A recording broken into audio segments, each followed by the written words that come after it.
Welcome back, guys. We are doing our white set review. As always, we've got Yanks on the call. And if you guys missed our introduction to Dominaria United, that's already posted up on the YouTube channel. So we're going to try to keep these as short as possible. So we're going to dive right in to our first white card. Anointed Peacekeeper, Human Cleric, 3/3 for 3 mana. It has Vigilance.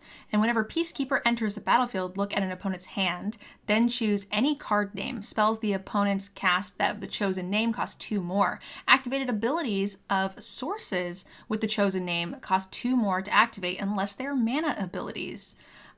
Pretty straightforward, kind of an interesting play on what we saw with Paulo, right? This is a 3/3 for 3 versus a 3/1 flyer, but it also does a little bit more with activated abilities, and it has Vigilance. What do you think, Yanks? Yeah, Paulo looks like he went to the gym. He's gotten pretty buff there at a 3/3 Vigilance, handling those 2 axes. Yeah, this card's fine. I think Spellbinder was better just because of flying. 3/3 Vigilance is good, but I'd rather have the 3/1 flyer. But it doesn't just take that one card; it's all copies of that card as long as this is on the battlefield, because it's just naming one, so that helps, and the ability text helps as well. This is, I think, a little bit more standard oriented, but like a 3/3 for 3 with Vigilance is just well above rate anyway, and getting the information of your opponent's hand is fantastic. So getting to kind of make them off tempo here is great. I think this is a 3/5. Yeah, I'm right with you there. Awesome. Moving on, we have the Archangel of Wrath, a 4 mana, 3/4 angel with a kicker cost of either or black and a red. When it enters the battlefield, if it was kicked, it deals 2 damage to any target. And if it was kicked the other way, it deals twice the damage.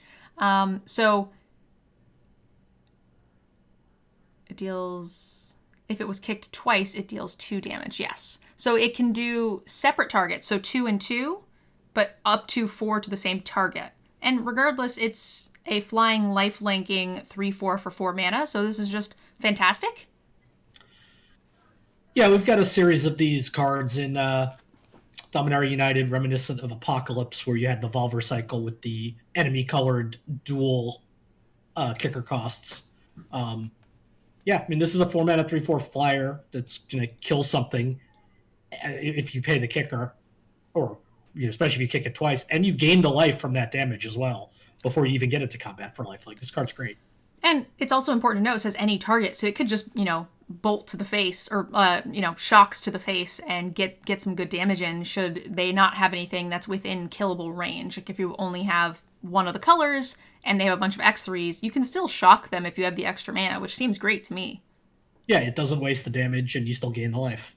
Yeah, absolutely. So this to me is like a 4. It's not necessarily insta-winning the game, but it's pretty close. Might be close to a 4/5. Yeah, I like it as a 4, I think. All right, keeping it going. Rgyvian Cavalier? Yep. Man, I thought for sure I was going to butcher that into oblivion. It has Enlist, which we talked about in our pre-show. Make sure you guys check it out if you haven't seen it. When it enters the battlefield, create a 1/1 human soldier token. It's a 2/2 for 3 mana that has Enlist and creates a body. It's basically 3/3 for 3. This is, I think, above rate. It's got the Enlist, which is a nice bonus. It's nothing super fancy, but I do like the go wide here, which is exactly what white wants to be doing. This is probably a 3 for me. Yeah, I think I'd probably agree with you on a 3. I'm not sure how good Enlist is going to be. But just the rates alone and spread out over 2 bodies is nice, especially like you said, it's what white wants to do. Yep, I actually gave Enlist the lowest amount of credit here for what we were currently doing. It was mostly the 2 bodies for 3/3 worth of power and toughness I was pretty happy with. Knight might be relevant in Dominaria. Soldier might be relevant in Dominaria. And again, every white introduction thing that we saw yesterday for the article that we were checking out in the video was all about white going wide. So I think this will have some big payoffs. Yeah, I like it at 3. All right. We've got the Phalanx, a 6 mana 4/4 with this spell costs 1 less to cast for each creature you control with Vigilance. So this is pretty much going to be in white, I would say a 4 mana 4/4. It's pretty good for white. Yeah, I mean, even if you've done nothing else, you cast the Cavalier on 3, and then you cast this on 4. Yep. That there's one of your first payoffs right there for going wide. And again, white is the format that wants to go wide. It's going to have some tokens, so I don't think that this is going to be too tough. And 4/4 for 4s are usually good rates for green without vigilance, so that's a pretty nice bonus. Yeah, I think as long as you're reliably casting this for 3 to 4 mana rather than 4 to 5, you're gonna be pretty happy. Agreed. Rating 2/5 or 3? I think a 2/5. You still need some help. It's not a great top deck on an empty board, but it's still a 4/4 vigilance. It's a decent body. We'll have to see what the soldier creature type here does as we move through the set, but I could see this being something you might be a little bit more interested in based on whether that is something we want to get. Agreed. We know there's a soldier lord, but that's rare, so we'll have to see if there's any lower rarity payoffs. Yeah, like maybe it's like a go wide pump spell. It's like creatures get +1/+1 unless they're soldiers. They get +2 with +1 kind of deal. Like we see some things like that sometimes. Yep. Moving on to Artillery Blast, we have a 2-mana domain spell. It deals X damage to target creature, where X is 1 plus X, which is the number of basic land types that you control. So it's basically going to be a 3 damage guaranteed spell, even if you're not doing any like splashing weird stuff, right? Because you're going to be likely in 2 colors. I don't think it'll be hard to get 2 colors, and it adds 1 to that. This is fine. Yeah, it's a fine card. It is pretty restrictive that it's a damage dealing spell that only targets tapped creatures. Usually, like these tapped creature ones are just destroy target tapped creature. It's usually or attacking or blocking. Yes, so this is tough for vigilance. This is, that is a bit awkward. You want to be racing. I think it'll be a little bit better like in the blue-white flyers deck because they will have stuff on the way back where you're actually trading a little bit more. But if you're the white on the ground aggressive, then this is not going to be the kind of removal that you want to play, right? Because they're going to be either blocking or their creatures are going to be coming back over the top too big for this to matter. Yeah, I think the card is fine. Like, I think white, we're probably going to see, does have a lot of good removal in this set.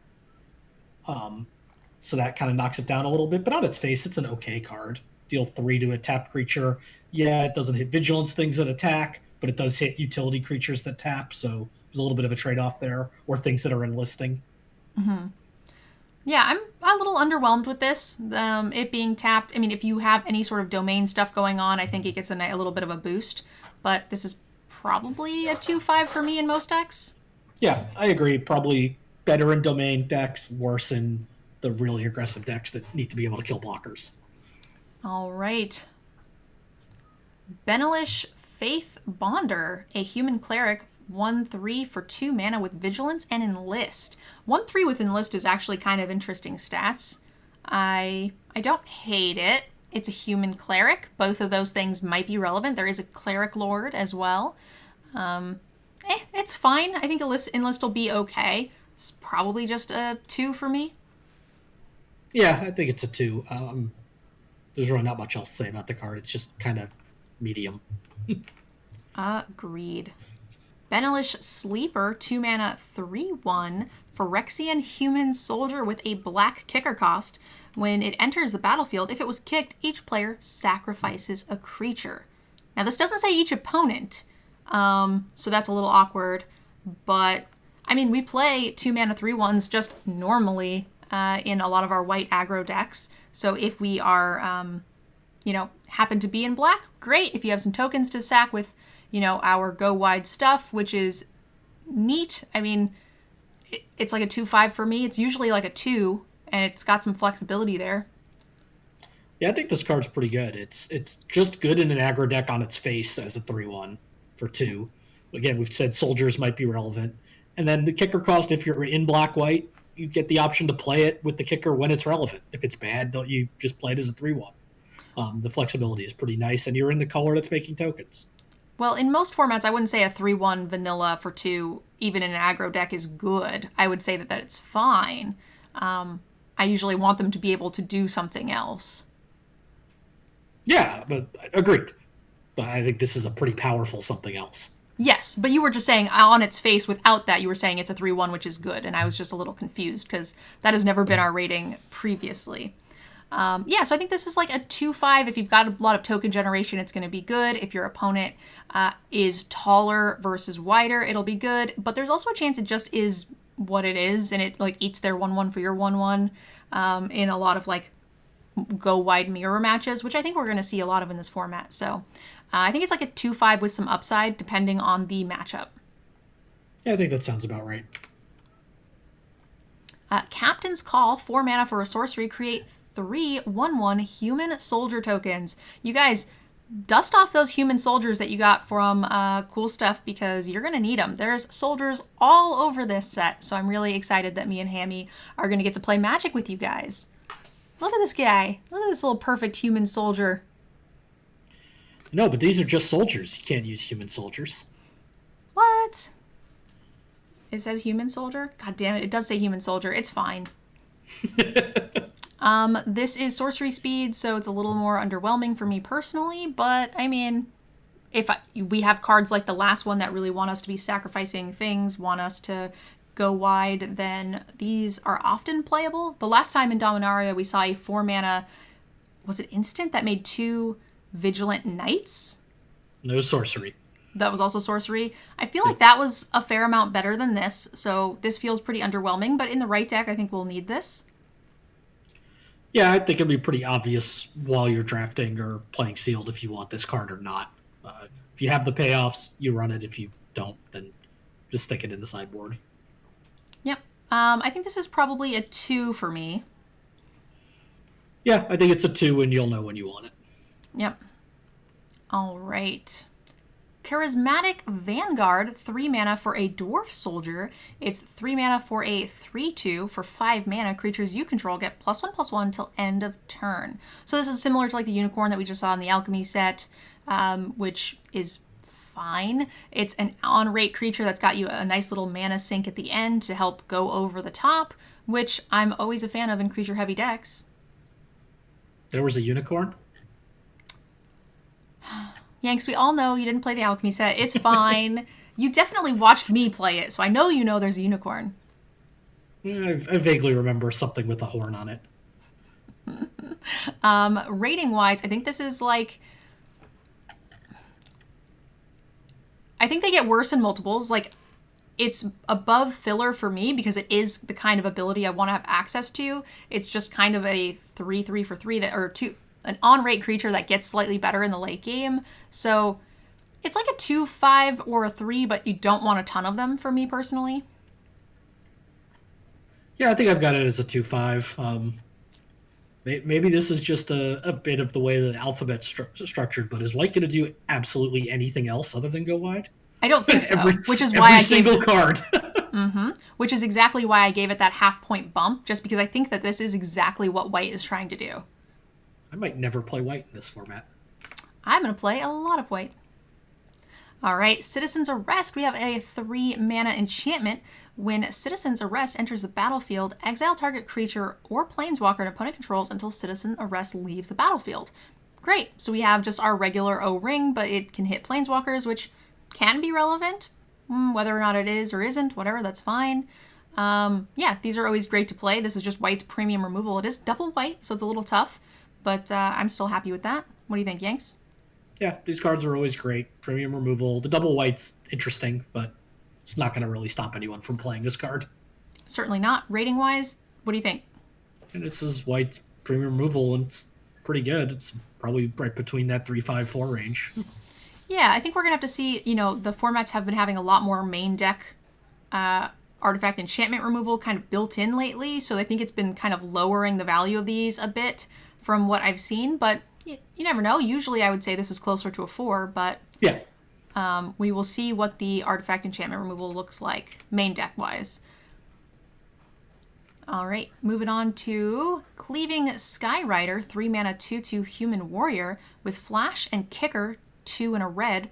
It is flying, and when it enters the battlefield, if it was kicked, deal X damage to any target where X is the number of attacking creatures.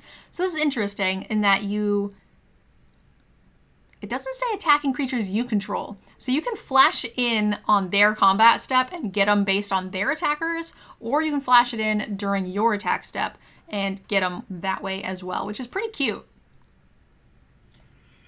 Yeah, this is an interesting ability. This is really expensive, but that's fine. Baseline is a Windrake, right? Exactly. Yeah, with flash. Yeah, it's a Windrake plus as is, which is already something I am down to have. And then if you have this extra ability, I agree it's expensive, but for each piece of the card that you're getting, like I'm fine to pay 3 for this 2/2 flyer, and I'm also fine to pay 3 to bolt them, bolt a creature. So I like it. This feels solid to me. Yeah, I think I've got this at like a 3. Yeah. Just because it's restrictive to one color pair for it to be really good. Yes. Agreed. This isn't going to play well in your other white decks, right? It is just going to be a Windrake with flash, which is good. Yeah. But I would say it'll play like a 2/5 or a 3 in most decks, and then in some decks it'll just be awesome. So I like it at a 3 is kind of that average spot. It is a cute mirror breaker in the Go Wide mirror where they attack you with a million things and you just kill them in response. Does it go any target or creature? Any target. Holy shit. So if they just hit you like 17 1/1s attacking you and you're just like, eh? Like, take 17? Yeah, take 17? I can't believe that's any target. That's kind of crazy. Clockwork Drawbridge, guys. 1 mana for an 0/3 defender with 3 mana tap target creature. So, I mean, usually like Icy Manipulator abilities are pretty good, but this is a lot of mana. This feels more sideboardy to me if our opponents have a lot of like 1/1s that we want to be like locking down. Maybe some slower blue-white control decks might want something like this, but feels mostly sideboard to me. Yeah, this card, based on what we've seen so far, which is not that many cards, feels awful. Like, an 0/3 that pay 3 to tap something doesn't feel good when you're going up against a board of 15 things. Nope. This is something you're going to want to board in with like a faster not token deck, and also a slower tall green deck would not be terrible. Yep. Yeah, we're going to give this a 1. We're going to put it in the sideboard, and it's probably going to see play like, I don't know, in 2 games in this whole set for me. Yeah, that sounds about right. All right, well, I'm going to let you take a couple here. Coalition Sky Knight, 3 and a white for a 2/2 human knight with flying and enlist. Wizards managing, even with a card that only has 2 keywords, to still give us a paragraph worth of text on this card. Thanks to the reminder text on enlist. First time we've seen Enlist, so it makes sense. Now, this is one of the times where I think Enlist is actually a little bit better, because it makes your like dirtily creatures that can't get in have a little bit of something to do, because it's going to get in on this. Having Enlist on a vanilla 2/2 seems pretty weird, just because it gets then blocked by another 2/2 and nothing happens. You just lose your creature and your power. But on a flyer, I'm into that. Yeah, I feel like Enlist on something that's not evasive or doesn't have first strike, maybe trample as well, is pretty bad. But, if you have particularly flying like this, it could be good. So I'm surprised we don't have Enlist and like a phalanx ability where you can do it for the block side. That'd be kind of dope. But, I mean, this feels fine to me. Yeah, that's a little bit worrisome for me about Enlist. Formats that revolve around attacking mechanics tend to be pretty bad, I think. But we'll see. This one, it prevents you from getting pseudo haste with the summoning sickness clause, so it might work out. Yeah. Rating wise, I'm thinking, it's still just kind of a 2/2 flyer. The creature needs to not be summoning sick, so your creature's already available to attack on its own. So I give Enlist the ability a pretty minor bump. For me, this is like 2/5. Yeah, I think that's about right. You need to be enlisting every time this attacks you to get your mana's worth out of this card. Yeah. And I just don't know that I'm going to want to be tapping 2 creatures every single time. That's like a very big commitment. Now, I guess if you're wide and you've got like a huge board stall or something, you can use this to keep getting in for 3 by tapping a token over and over again. It's not the worst. Yeah, agreed. All right, keep it going. Danitha Benalia's Hope. 4 and a white for a 4/4 legendary human knight with first strike, vigilance, and lifelink. And when it enters the battlefield, you may put an aura or equipment card from your hand or graveyard onto the battlefield attached to Danitha. So 5 mana for a 4/4 triple keywords seems pretty good on its own. Agreed. We don't know quite yet. I haven't seen enough of the set yet to know auras and equipments, how much they're going to matter. Just scanning through white pretty quickly, I don't see any of either. So, obviously equipment, there'll be some artifact equipment, there always are, but so, it's gonna be dependent on targets, but I think it's good anyway. Yeah, it's got enough just as is to be fine. I do like the clause of doing it out of the graveyard, not just out of hand, which actually makes the quality of auras and things better than they typically are. This is a rare, and it's really weird if you fill your deck full of auras and then you don't draw this. It feels pretty bad if you just get 2 for 1 forever. But that said, I'm also looking at the artifacts, and I'm still not seeing a ton of equipment that have, that are super relevant. There's, 2. So, this is probably mostly, the second half of the text here is mostly standard constructed based, I assume. And it's just a 5 mana 4/4 with a lot of text, which I'm down for. Yeah, I've just gone through blue and red, and there is a single aura between the 2 colors. So, yeah, there just aren't going to be targets for this. So, the bottom half of this card is just flavor text for limited. So, I'm liking this at a 3/5, maybe a 4. It's going to be tough for people to deal with it, but if there's, when it comes down, if they have removal, it just does nothing. Yeah, I think it's a 3/5. Maybe that gets bumped up if we see that the critical toughness in this set is 4 and you get a lot of 3 damage or -3/-3 effects, but lately you've seen it hasn't been that hard to deal with 4 toughness creatures. Yeah, removal's been getting better and better, I will say that. All right, we've got the Defiler of Faith, a 5 mana 5/5 vigilance. As an additional cost to cast white permanent spells, you may pay 2 life. Those spells cost 1 less to cast if you paid the life this way. This effect reduces the amount of only 1 white mana.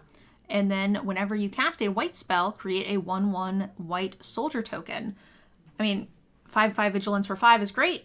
Having the flexibility to cast things cheaper, and then also, even if you decide not to cast things cheaper, you can just get an extra 1/1 soldier every time you cast your permanents.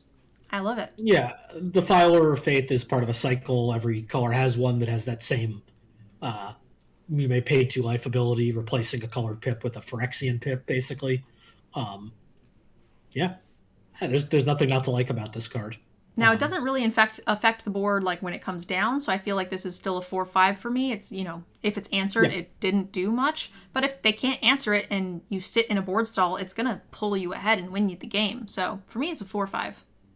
Yeah, and it's just a white permanent, not a white creature spell. So your enchantment-based removal counts, which there's a few of in white. So yeah, I think this is a 4/5. Awesome. Destroy Evil, 2 mana for a choose 1, destroy target creature with toughness 4 or greater, or destroy target enchantment. Both of these things I'm down to play main deck, even in best of 1. It's like a 23rd playable card if you're a little light on removal, but usually these destroy target power or toughness 4 or greater cards, they see some play. They're definitely a thing that you can add to your deck. And then anytime they've got anything else tacked on, I don't usually care what it is, it makes it that 23rd playable card. Yeah, my biggest question with this card is how was the name Destroy Evil not used in the previous 30 years of Magic? That's a good question. It feels like something that would have been in Alpha.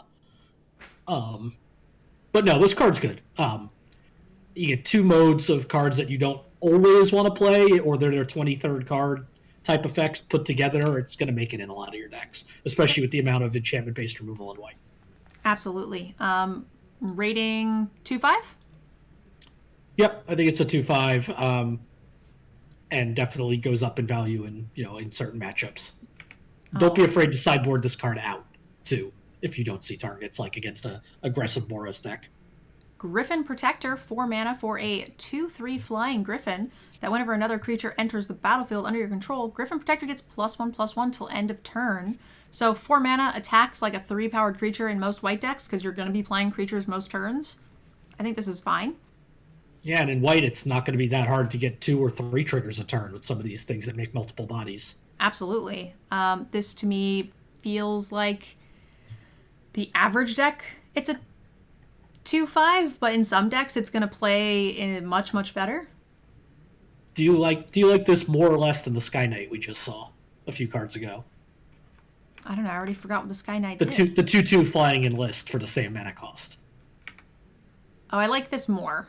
I feel like I like this a lot more, and this is a common versus uncommon. I mean, yeah, I think this card's very good.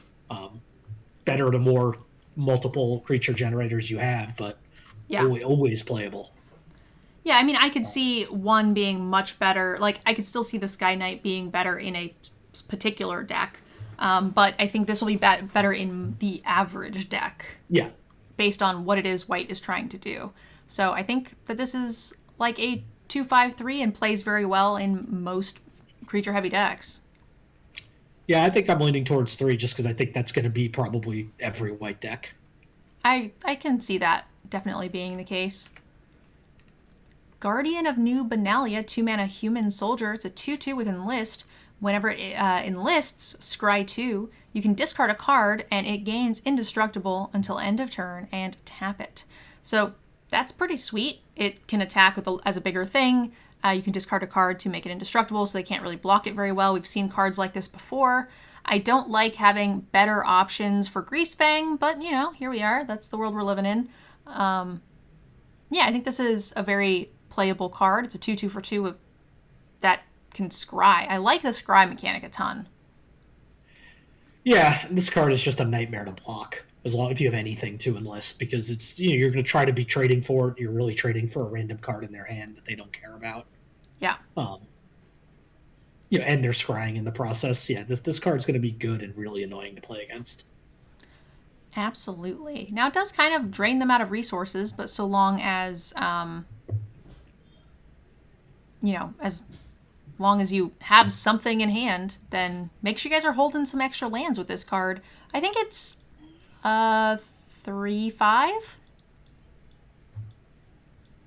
Yeah, I think I probably have it as a 3 just because it needs help. And also, kind of interestingly, the scry 2 and discard a card are almost a mambo, because scry 2 lets you get past the cards you don't mind discarding. Yeah, I mean, that's assuming you don't already have cards or that you even need to discard, right? Like, they might just not call you on it. Yeah, I'm being a little facetious there, but they're not the most synergistic of abilities. True. Heroic Charge. We have 4 mana, 2 white for kicker, 1 colorless, and a red. Creatures you control get +2/+1 until end of turn. If the spell was kicked, those creatures also gain trample. Interesting to see the trample keyword tacked on to the red kicker text, but I'm fine with it. This seems like exactly what white wants to be doing in this format. And it's instant speed. We've been seeing a couple of these at sorcery, which have been pretty disappointing. Yeah, this would make more sense with a green kicker cost, but trample is secondary ability in red, so it's fine. And it fits Boros perfectly. Yep. I agree that this is sort of the Borosy thing, and like Run Amok gives trample. There's been a couple other that have been doing that, so it makes sense to me. I like this card until you mentioned Run Amok. I like Run Amok. What can I say? Heroic Charge here is going to see a lot of play in a lot of my decks. Yanks will probably only see it from the other side of the table, but that's totally fine. I think this, for me, is obviously worse in multiples, but it's going to be an auto-include in most of the white-red, in every white-red deck, and in a lot of the just plain white decks, just because of how many bodies I think we're going to be producing. Usually when we see these cards, I find myself going, like, how much support is there for this? I'm not sure there are any cards that don't support this in white. Exactly. I think this card is good, and the over-under on number of times I cast it in this format is probably 0.5. Okay. The amount of times I will cast it is probably like at least 30. Yeah. I will People are probably saying- cast it 4 times on the 30th during the streamer event. People are saying that 6 mana is too steep. You don't view this as a 6 mana card. This is a 4 mana card. You just have the ability to pay extra if you have it. Yeah, 4 mana instant speed +2/+1 for every single creature. And we're seeing cards that are making 3 bodies for 1 card sometimes. That's a hefty amount of damage. That's 9 damage between those 2 cards, right? Which is a lot. Yeah. And those things are likely going to trade. They're likely going to trade up, and they're likely just going to do a ton of incidental damage that they were not expecting. If it was a sorcery, I would agree. It's way too expensive and too awkward, Agreed. but at instant, I'm fine with it. Join Forces, 3 mana for an instant speed. Untap up to 2 target creatures. They each get +2/+2 until end of turn. I usually don't like 3 mana combat tricks like this, but it affects 2 creatures, and it's an untap, so it's insanely flexible. It lets you attack in, trick them, kill their stuff, and also untap, so you're, on D for the blocks, which is really good. I mean, I'm fine. I'll play one of these, but it's probably like a 2/5 for me. Yeah, I think I'm right in that 2/5 range. It's getting a little bonus because we've already seen one card that... one removal spell that only deals damage to tap creatures, so this can blank that. Yeah, don't love 3 mana combat tricks, but as they go, this is all right. A lot of people in the chat saying for that last card, 6 mana is too much, it's too steep, and a lot of people are just going to die to that card, I think. They're not going to expect it. They're going to be like, oh, there's no red, they would never play that card, and they're just going to be like, surprise! Here's 10 extra damage you weren't expecting. Juniper Order Rootweaver. Okay. 2 mana for a 2/2 human druid with a green kicker. When it enters the battlefield, if it was kicked, put a +1/+1 counter on target creature you control. So I like it. It's on rate as is, and then you can move a counter either to it or for something else. It becomes a 3 mana 3/3, or you can put it on your flyer. You can do whatever you want, which is pretty neat. Yeah, I'm into this. This is a 2/5. Yeah, anytime you add some flexibility to your standard bear, it's generally worth playing. Is there a term for the reverse of alliteration where every word ends in the same sound? I don't know. I'd try to pronounce alliteration backwards and say what that was, but I'm not going to do that. I appreciate that you didn't. Knight of the Dawn's Light, 2 mana for a 2/2 first striker. If you would gain life, you gain that much +1 instead. Pay 2 mana. It gets +1/+1 till end of turn, and you can do it multiple times. That's sweet. Yeah, this card is fantastic. Yeah, this is reminiscent of the old school Pump Knights. There's a counterpart to this card in black that we'll see as well, just like there used to be. Yeah, this card's good. First strikers. We haven't seen any sort of life gain synergies, but it's just a bonus. And yeah, then that threat of activation is sweet. Yeah, unlimited pumps. Yeah, that seems really good. Yeah, I'm into this card. This is like a 3 for me. Yep, I'm with you on that. All right. Easy going. Leyline Binding, 6 mana with Flash and Domain, costs 1 less to cast for each among land types that you control. When it enters the battlefield, exile target non-land permanent and opponent controls until this leaves the battlefield. So this is likely going to cost you 4 mana in the, straightforward 2-color deck. And that's fine, given that it has Flash. That's about what we would expect to see. And in a Domain deck, it's even cheaper. So this is White's premium removal. It hits any permanent, which is cool. Other artifacts, enchantments, planeswalkers. 4? Yeah, I mean, these are the cards that you're going to prioritize, maybe playing some of the off-color or half-off-color common dual lands to help support if you have enough Domain payoffs. But even at 4 mana, this is a good card. Awesome. Love Song of Night and Day with Read Ahead. If you guys didn't see the introduction video, we talk about that, where you can choose any chapter now. You don't need to start at chapter 1. You and target opponent each draw 2 cards. Don't love that in limited for white. It's more of an EDH ability, so I will most likely skip that phase every single time. And then the chapter 2, create a white bird creature token with flying, and then put a +1/+1 counter on up to 2 creatures. So for 3 mana, it makes a flyer plus 3/3 worth of power and toughness. I like that. Yeah, I think this card you're probably something like 85% of the time to start on chapter 2, probably like or maybe 90%, like 9% to start on chapter 3. And then if that one weird scenario where they are killing you next turn and you need to dig for an out, you'll start it on chapter 1. Absolutely. Absolutely. Or you need 2 for the bird to block, I suppose. Yeah. Yeah, I think this card is fine. It's probably like a 2/5 for me. Yeah, I think it's a 2/5. Somebody's asking who the characters are on this card. I don't know who the characters are, but the Love Song of Night and Day was a set of flavor text from early Magic that somebody scattered throughout a bunch of cards as a poem. Oh, cute. Good info. See, you know everything, Yanks. Mesa Cavalier, 3 mana for a 2/1 flyer. When it enters the battlefield, gain 2 life. And it's a human knight, which is probably going to be relevant. And yeah, I like this card fine. It's a curve filler, does a little something. We usually see a 3 mana 2/1 flyer. That's pretty common. The life gain is not necessarily my favorite of the abilities that are attached to this body type, but I mean, I'm certainly not going to say no. This is like a 2/5 for me. Yeah, talk about your all-time downgrades from Inspiring Overseer. Right? Yeah.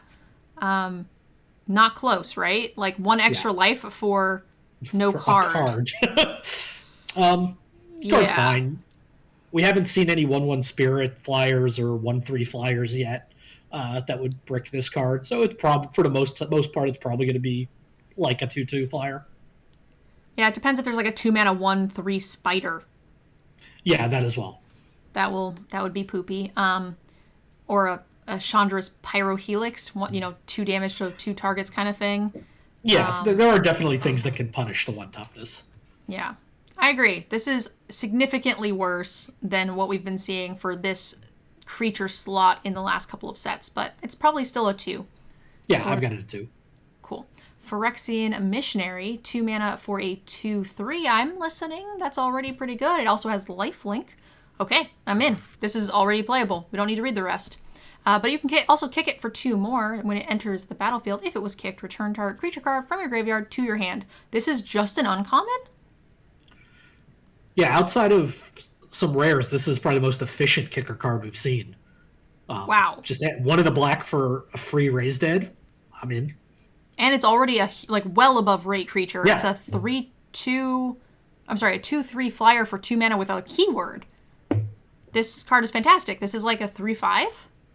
Yeah, and a creature type in Cleric that, if it's going to be relevant, is going to be most relevant in Black-White, which is where this wants to be. Wow. That said, it's a 3/5 in Black-White. If you aren't playing black, then it's still a well above rate 3 creature. So that's one of the things to think about when you're looking at these split kicker costs. Our ratings are most likely going to be that the kicker is castable, whether that is splashed or in your 2 colors. But, a lot of these cards are going to be playable in just the 1 color. Like, I would absolutely play this in every single white deck, but it's going to take a substantial hit in the ratings. Yeah, I think the time it really... The cards that really take a hit on that are the cards that are actually unplayable without the kicker. Prayer of Binding, 4 mana enchantment with flash. When it enters the battlefield, exile up to 1 target non-land permanent opponent controls. Prayer of Binding leaves the battlefield, gain 2 life. So they just have 3 of these things, apparently, which is a lot more than we typically see. So I'm happy to main deck some artifact and enchantment removal now. Yeah, this card seems fine. It's 4 mana with flash. It's basically the exact same thing we just saw, right? Yeah, Dominaria United, Return of the Oblivion Rings. Yeah. Yeah, 3 of these in the set, that's a lot of really good white removal. Yeah, absolutely. Again, hits any permanent, has flash at instant speed, and you gain a little life to boot. This is probably a 4. Yeah, I think it's a 4. The fact that there's 3 of these, admittedly one of them's at rare, means you could start seeing the Prayer of Binding, your Prayer of Binding type thing. So remember that you could get blown out by these flash enchantments. Yeah, that's certainly true. Resolute Reinforcements, 2 mana for a 1/1 with flash. When it enters the battlefield, create a white soldier token. 1/1. Great. We're going wide. Does exactly what white wants to do. And it has flash, which is cool, so it's like surprise attackers. Can you imagine, like, you have 1 or 2 bodies, they have 1 or 2 bodies, and they think they're winning the race, and then you just, like, end their turn, cast this, and now you swing with 4 with the pump spell, the 2/1 pump. Like, okay, that's a lot of damage. Yeah, I think this card's fine. Relatively low impact, but because of flash, there are definitely scenarios where it's good. This is a lot of flash and white we're seeing. It is, but it's also 2/2 for 2 across 2 bodies. Like, Yeah, you can use this for blocks. And then the fact that it's across 2 bodies, I think, is a pretty big bonus in this particular set. Oh, definitely better. So, I mean, I like this at a 2/5, maybe even a 3 in the right deck if you've got the payoffs for it. Yeah, There's going to be, like, the black-white deck says, like, sacrifice a creature, that, you know, those kinds of things. You might genuinely want the extra creatures. Yeah, the only thing I can think of at this point is you might start running out of space for enablers. There are so many of them. Certainly true. So I like that at a 2/5 with some upside. Runic Shot, 1 mana with a 1 blue kicker. Destroy target tapped creature. If this spell was kicked, you also scry 2. So it's sorcery speed. So it's unlike the other one where it was instant speed, deal a minimal amount of damage to a tapped creature. This will kill anything, but you actually have to just get hit in the face with it one time. So, what do you think? Yeah, we play these cards all the time. The 1 and a white, destroy target tap creature, sorcery speed. Blanking on what the name of it was, but they're never the most exciting. And white's got a lot of good removal in this set, but it's cheap and efficient. I'll play this. Very cheap, yeah. I like this card a lot. I mean, I don't think it's the most insane top-end removal, but I mean, I'm certainly playing this and more than one of these, most likely, even if I'm not in blue. So for me, it's like a 3/5 if you're in blue. Yeah, that sounds about right. I'll let you take the next 2. Samit Herbalist, 1 and a white for a 2/1 human cleric. Whenever it becomes tapped, you gain 1 life and scry 1. This feels like kind of an enabler for your enlist creatures, right? It gets a benefit when it's tapped. Yeah, okay. We see things like this a lot, like when there are vehicles in a format, right? Which that's not the case here, but it's just a fine card for the new mechanic, which is, you're right, enlist. And I think that's really cool, especially with like the flying enlisters. And if you are gaining a life, it's also helping you like race and justify tapping both creatures and you're not being punished. So I think this is a pretty neat card. I think it's a good enabler for what Enlist is trying to do. So it's going to be like a 2 in some decks, and it will be, I think, like a 3 flat. Play very well like a 3 in decks that have Enlist and want to race. Yeah, the one way this is way worse in Enlist than with vehicles is you could always just end of turn crew your vehicle. Yes. For the gain. Here you have to have something that can attack, and not ideally not suicide. Oh, absolutely.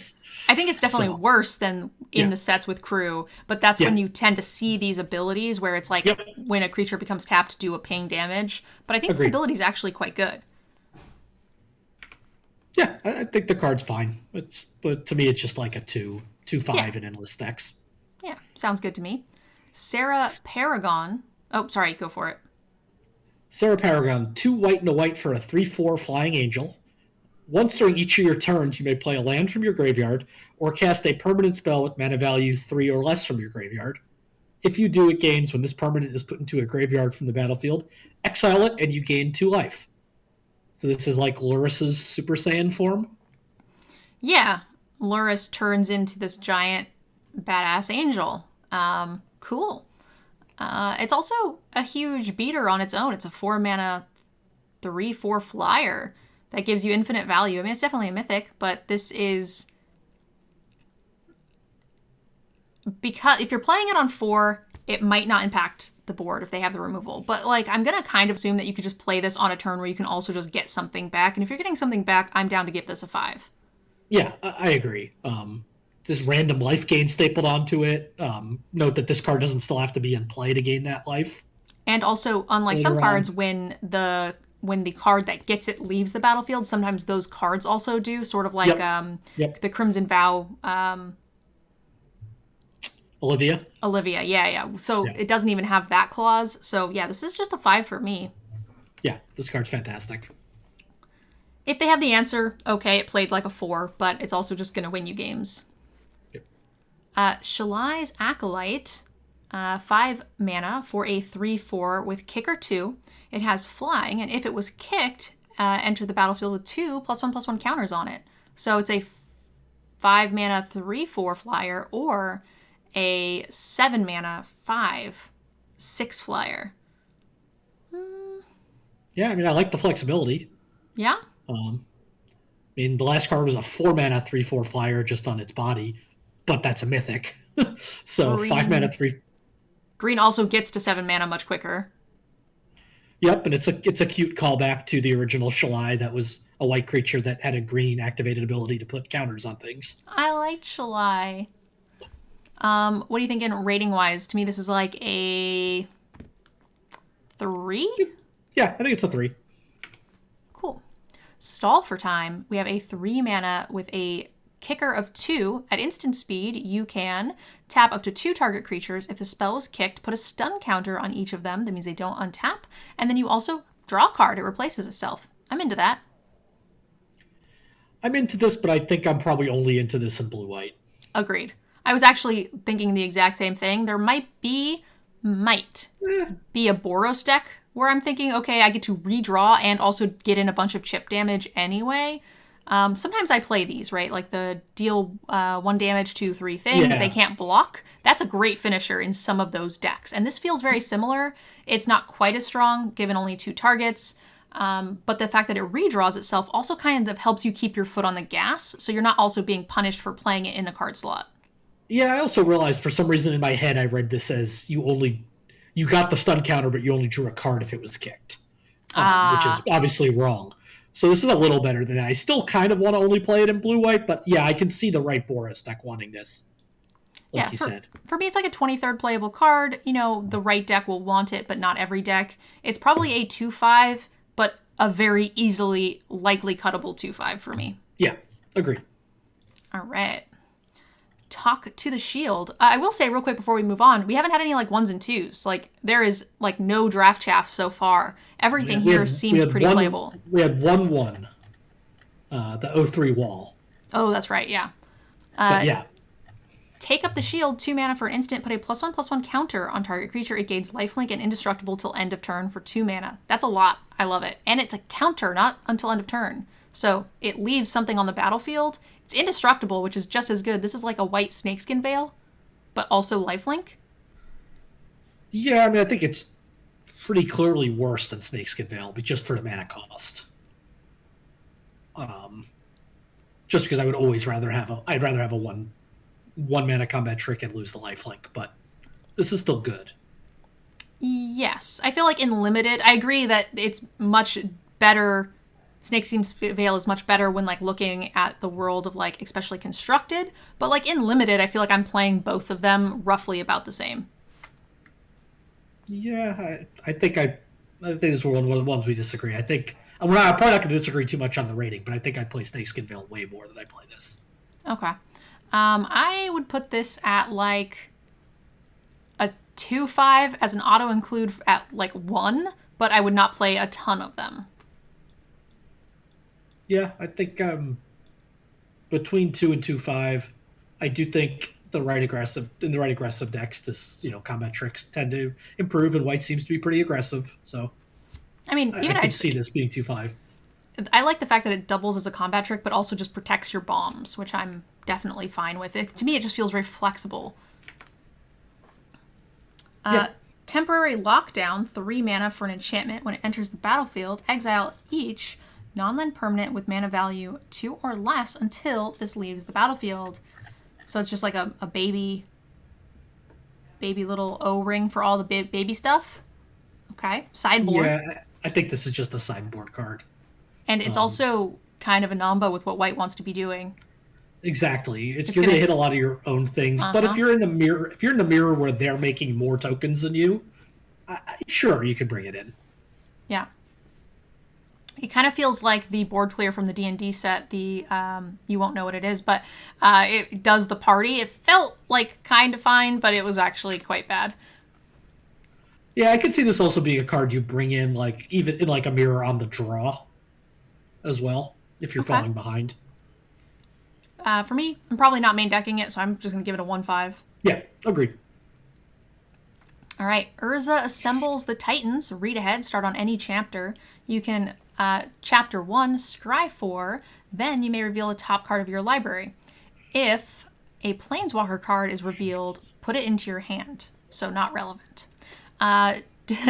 Chapter 2, you may put a Planeswalker card with mana value 6 or less from your hand onto the battlefield. You may activate the loyalty abilities of Planeswalkers you control twice this turn. Great, so this is a 0. Yeah, this is useless and limited, although it's one of my favorite flavor cards in the set, because Urza's Titans were a pretty cool part of the original Invasion storyline. Nice. That's pretty art, too. Yeah. I will let you take the next 2. Valiant Veteran. 1 and a white for a 2/2 core soldier. Other soldiers you control get +1/+1. And you can pay 3 white to exile this from your graveyard to put a counter, +1/+1 counter, on each soldier you control. There was a lot of soldiers in this set. Yeah, there are a ton of soldiers. Most if not all of the tokens we've seen so far are soldiers. This is part of a cycle of 2 mana lords, 1 in each color, all at rare. Yeah, I think this card's great. Yeah, absolutely. This is going to be like a 4 for me, just because I think the incidental things that it's going to hit is fantastic. And then 5 mana to give 2 creatures +1/+1 counters after the fact. It's a curve filler that plays very well. I think it's a 3/5. Yeah, agreed. I think it's a 3/5. We have, just in white, 5 soldiers plus 3 things that make soldier tokens. I think it's a 3/5 like in the average deck, and there's going to be insane soldier decks where this is just going to play very, very well. And it can win a game if it has some help with the right synergy. Yep.